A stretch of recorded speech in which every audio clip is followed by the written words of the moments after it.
Good afternoon. Welcome to Coach Heupel's Monday press conference. Coach will make an opening statement, and we'll go right into questions and get a mic to you. Coach. Good afternoon, everybody. Great day in the building with the guys. Great energy. Obviously, they know the challenge that we have here at the end of the week. Opportunity for us to point out a lot of the positives from the other day. Thought we played extremely hard, played smart for a good portion of the football game. Had some young guys that had their first action or their first action on an offense or defensive unit that took advantage of those opportunities, played extremely well. I'm proud to see that. Great learning lesson for all of our guys inside of our program.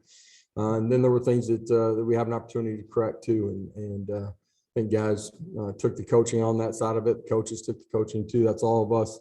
Got a chance to get better. We're going to need to be better as we go into this stretch. Ole Miss is a really good football team. Looking forward to an electric atmosphere this weekend. We need everybody in orange and white at the stadium. Be there early, be loud, and make it a hostile environment for the opponent that's coming in. A really good football team that we're facing in all three phases. Obviously, offensively, their quarterback's a special player and has done a tremendous job here this season in particular, but last season as well. Dynamic playmaker that we got to make it tough on him all night long. Got to do a great job of bottling him up as well. So with that, I'll open it up for some questions here. Start with Vince, then go to Wes. Josh, two things. One, talk about your familiarity with Jeff Lebby, obviously quarterbacks coach OC at UCF, and that familiarity, how you think that plays out today. Yeah, for sure. Jeff does a great job. Was our quarterbacks coach at UCF when I first got the job there. Highly competitive guy, does a great job. You can see offensively that there's a rhyme and reason behind everything they're doing. They're going to put defenses in conflict, up tempo, similar to what we do, and I think the top two teams as far as plays per minute in Power 5 football. They do a great job of being balanced and creating big plays too. It starts with the quarterback, but they're really efficient in the run game. Him being a part of that as well. Does a great job on scrambles too. So even though you want to push the pocket on him, you got to do a great job of bottling him up. And they got special playmakers on the outside too. How much do you use and have shaped your opinions on in-game decisions based on analytics? What role does that play for you? Yeah, for sure. It's a part of what we do for sure. As soon as I became a head coach, we started looking into that, used it when I first got there, still use it. A lot of it is that gives you the parameters at the end of the day. Then you still go with, situational football and what the flow of the game is and where you feel like you're at, offense, defense, and special teams to make the final decision. Josh, I think a lot of us who are not football coaches look at y'all's offense and look at Ole Miss's offense, and you see a lot of shotgun stuff, a lot of spread stuff, a lot of tempo. But how similar are the two plans of attack? I mean, is what they do that similar to what y'all do? And if it is, does that help your defense a little bit? There's similarities. Everywhere you go, your offense is going to be different based on the personnel. What I've done at Missouri to UCF to here is different just based on your personnel and year to year with your personnel too. The overall structure is similar in that you're trying to put people in conflict. You're trying to play with tempo and use that as a weapon against the defense. Austin. Coach Juwan Mitchell's status this week, where's he at with everything? Yeah, Juwan, of the guys that weren't able to play last week, is probably the one guy that, or he is the one guy that won't be with us on Saturday. I believe a majority of them have an opportunity to get back and play for us. Juwan will be out here for the rest of the season, had shoulder surgery, so he will not be with us. In and out. Josh, how would you assess how you all have done in pass protection from a running back standpoint this year, and how the group up front as a whole, including the backers and the tight ends, have done picking up blitzes?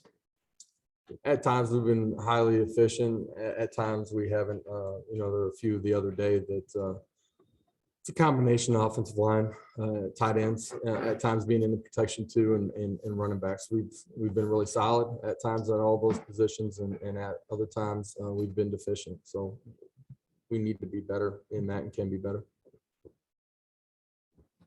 Couple things on injuries, just to clarify: Tyne, Jabari, Cooper, Theo and Slaughter, they are back this week. I believe that all the guys that were not able to play this past week will have an opportunity to be back with us this week. And on injuries, you guys have done a really good job of filling in spots, or at least obviously Turnage is the latest one. How do you approach that psychologically during the week when somebody knows there's a guy out? Do you say you have to step up, or do you even address it to the guy?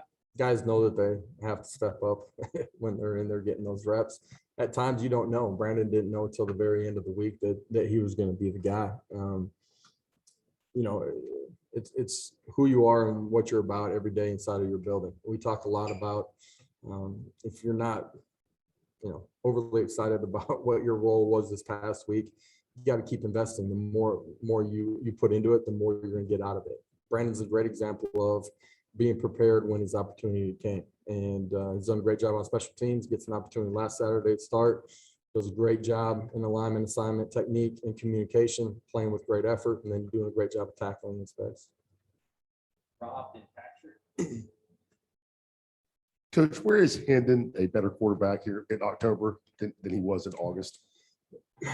Confidence, comfort, decision-making, taking care of the football, all that comes with some time on task inside of the offense. Whether it's, check and run pass, whether it's RPO game, whether it's drop back, better decision-making. The more time you have in it, the more comfort you have, the ability to handle and play within himself while we're playing with tempo, all of those things. He's become a better, more vocal, more ownership on the football field in the locker room with our team as well. Coach, with Mitchell being out, guys like Beasley, Banks, and they continue to play their linebacker, how would you kind of evaluate how they've done over the course of the season? Do you see them getting better? Yeah, for sure. I feel like we're doing that at every position too, as you go through the season. Good teams, good players get better as you go through the season. That's why your practice habits are extremely important. You're going to gain reps during the course of the game too, and learn from all those situations that you're in.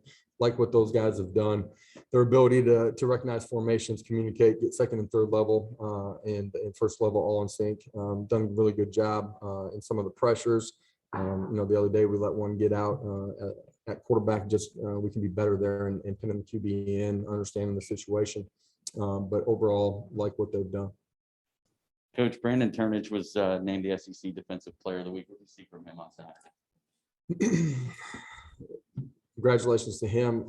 But a young man that, since he's come in the building, has had great work habits and has continued to invest and, battled a little bit of injury during training camp, which set his timetable back maybe just a little bit.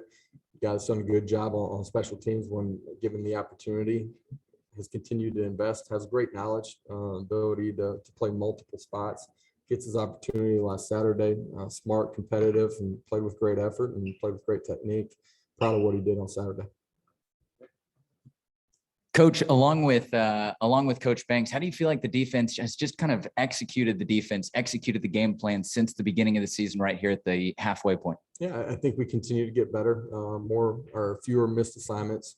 We're better in our communication. I think our ability to be multiple has been important in our success. I think our guys have a better grasp of the technique, in particular in our front seven. And, we've had some things, or some young guys have to play, in particular on the back end. Those guys have stepped in and done a really nice job too. I think there's just, as you go through the season, and in particular the first season, there's more comfort and understanding of what you're doing, ability to go out and perform at a higher level. Coach, two things. One, when you looked at the tape in the second half, what did you see there? Was that them adjusting? Was that you? And then secondly, most anticipate this being a high scoring game Saturday. As a play caller, does that challenge your patience in any way when it seems like there's kind of a race for points with the style of offensive play? Yeah, I don't think you want to go into this one just assuming that it's going to be a race for points.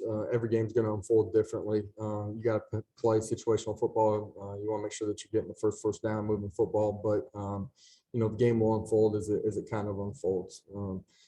Each game has its own identity a little bit. Your first question was second half when you watched the tape. What was your takeaway offensively? Yeah. Not taking anything away from them, but a lot of ownership on our side of things that we didn't do that need to be better for us to perform at a higher level. Simple things, like really simple things that we did in the first half that we didn't do in the second half.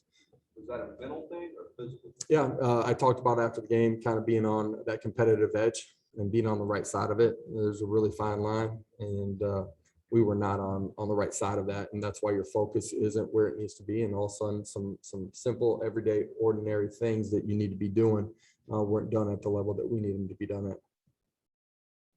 Josh, it was just one game, but with the way Brandon played at that spot, Theo's been so good there most of the season, at least from this vantage point, he's looked pretty good. Both those guys have the versatility to move around a little bit if you decide you want to get both of them on the field. Yeah, they both do have the ability to move to multiple spots and perform at a really high level, I think.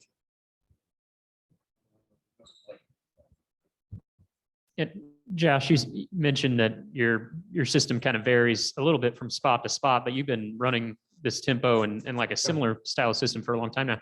Why did you think that this type of system would be something that could have a lot of success in Power 5 football? I've been a part of tempo dating back to 2008 at Oklahoma.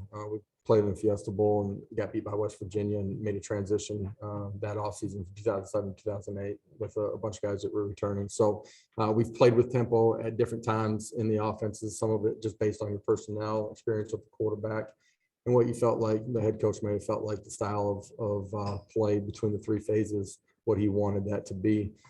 Tempo is a form of pressure that you can apply on a defense. The last 5 years in particular, we've ran it at a pretty regular pace, I guess, offensively. It's a portion of what we do. It has the ability to stress the defense. Our spacing has the ability to do that too. I think it helps your five guys up front during the course of play too. And so you incorporate that into your game when you can. Eric and Jake. What are the challenges Ole Miss defensively are they going to present for you guys? Yeah, they're playing with 6 DBs, multiple, and what you're seeing on the back end, and then their fits too. They've done a great job of creating turnovers as far as fumbles. They do a great job of ripping it out and punching it. Haven't given up a ton of big time over the top plays. Plays off on the back end of it a little bit. So they make you snap it again and again a little bit. For us offensively, got to be highly efficient. Starts with us in the run game, and then got to be able to make plays out on the perimeter. Coach, at your previous stop, you faced Lane Kiffin a couple times when he was at FAU. Can you just speak to that familiarity and what, if anything, you take from those games into this week? Yeah, for sure. You understand that he's going to be aggressive in certain situations, playing with 4 downs quite a bit on both sides of the football field. I think defensively, our players and our coaches certainly need to understand that going into the football game. Does a good job with his personnel, finding ways to put them in a position to be successful. He's done it with a lot of different styles of offense. Rob in the middle and then Madison. Coach, I think, not that we're experts, but I think most of us sitting out here would have said if you were going to be good at receiver this fall, you would have had a couple of those sophomores really step up. But instead, you've had 3 seniors that have exceeded anything they've ever done before in their careers as far as productivity. Did you see that coming in the spring? Do you think those like Cedric and Velas had that in them? Javante? Yeah, I thought Cedric really continued to grow. I think I spoke to him during spring ball. Each, third of spring ball, the first 5, second 5, third 5, you saw him make a real jump in who he was as a player, his work ethic, his attention to detail, being in the meeting room, spending extra time. That's allowed him to really grow and gain confidence, and that showed in the way that he's played. When Javante got here, felt like he would have an opportunity to help us athletically. His experience inside of the league felt like would allow him to grow pretty quickly. It was how fast he was going to grasp what we were doing offensively. He's done a really good job there. Bayless had a fantastic spring. Had the ability to play outside. We brought Javante in, didn't know where Bayless was going to end up, knew that he was going to help us. Got hurt early in training camp, missed really almost all of training camp. Getting him back healthy and then up to speed was something that had to transpire the first couple of weeks. Those guys have played really well. They've been good as far as being able to read coverage and settle down in zones, be in the right spot versus man-to-man for the quarterback. They've won one-on-ones. They've taken great care of the football at this point when they had the ball in their hands. Bayless has done a tremendous job yards after the catch. We felt like that group had a chance to grow. I still feel like their best football is still here in the back half of the season, but they got a great understanding of what we're doing right now. Coach, coming into Saturday, South Carolina's defense had forced a turnover in every game this season. Your team has now not given up a turnover in 3 games in SEC play. How much would you just credit that to the comfortability that these players are showing within your system? Yeah, I think a part of it is decision-making, comfort in what we're doing. I think a part of it is protection. The quarterback's doing a good job of taking care of the football too. I do think guys with the ball in their hands have done a great job. It's something that we practice and rep every single day. It's how we start our practice once we get done with our walkthrough. They've taken ownership of it. They've done a great job of taking care of it. It's going to be critical in this football game. You can't give away possessions and give them short fields. You mentioned after the game that your turnaround would be pretty quick. Typically, you're talking about a 24-hour rule. How much of a grind is that for you? Like, are you turning the page like the second you walk away from the podium? How quickly are you turning around after a game? Well, I went and recruited for a couple hours with guys that we had on campus and turned it around before dinner hit. I started watching video, and now it's about how you're getting better from what you saw on the video. For your players, I think it is important that they enjoy it Saturday night. They enjoy it on Sunday. Then when you come back in the building on Monday, now it's time to learn from it. You know what I mean? And gain that experience and push forward to the next week. Josh, I'd imagine with Juwan being out, y'all would like to get a 4th linebacker in the mix. Is Aaron Willis, Morgan Joseph, those guys any close to maybe getting out there? Aaron's a guy that's traveled with us the last couple of weeks, continues to grow in understanding of what we're doing defensively.